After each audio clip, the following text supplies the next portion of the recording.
वो कहता है जी घड़ा पानी से भरा हुआ है, अंदर रखा है तालाब के, अगर घड़ा गल जाए तो बाहर वाले पानी में अंदर वाले पानी में भेद कर सकोगे क्या? वो तो एक हो गया। तो भैया ये शरीर रूपी घड़ा गल जाएगा, आप अपने असली फॉर्म में बदल जाओगे। कोई आश्चर्य नहीं है, कोई अचंभा नहीं है। मनुष्य अपने असली फॉर्म में बदल जाएगा। महर्षि अरविंद की भविष्यवाणी है, आगामी मानव जाति दिव्य शरीर धारण करे, ये फिजिकल बॉडी डिवाइन रूप में बदल जाएगी। ये साइंस वाले बड़े आश्चर्य करेंगे, क्या कर रहा है? तो ये तो मनुष्य जाति में होने वाला ड्यू विकास है, आश्चर्य नहीं। देखिए ऋग्वेद जब मनुष्य शरीर की रचना की बात करता है तो कहता है 7 प्रकार के तत्वों से इस शरीर का संगठन हुआ है, संगठित है ये, उसमें आत्मा अंतर्निहित है।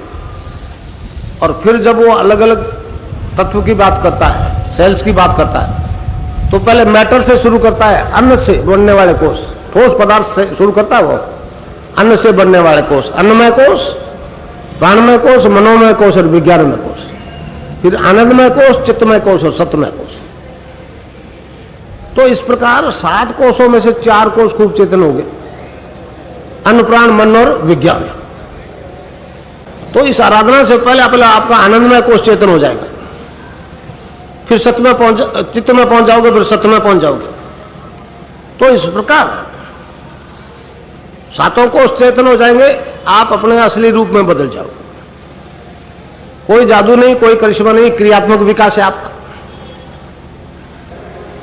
तो इस प्रकार केवल नाम जप और ध्यान से आप में ये परिवर्तन आएगा।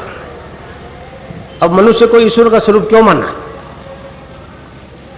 एक चीज तो आपको मालूम है, 5 तत्व से शरीर बना, आकाश, वायु, जल, अग्नि, पृथ्वी।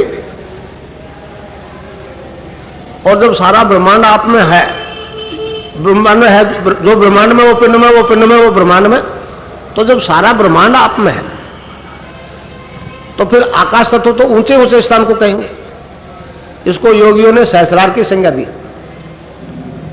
योग की भाषा में आकाश की सूक्ष्म तन्मात्रा शब्द,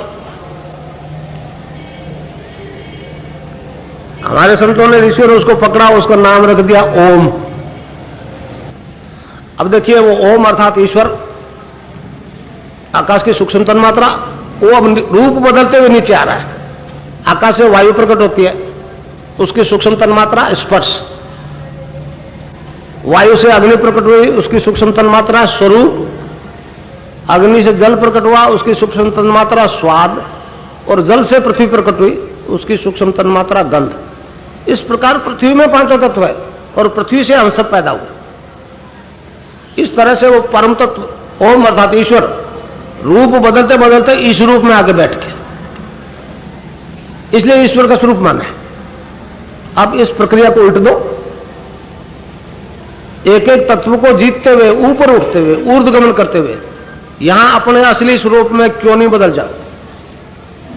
साइंटिफिक बात है। एक प्रोसेस से इस रूप में आए, दूसरे प्रोसेस से जिसका नाम जप रहे हो उसी के रूप में परिवर्तित हो जाओगे।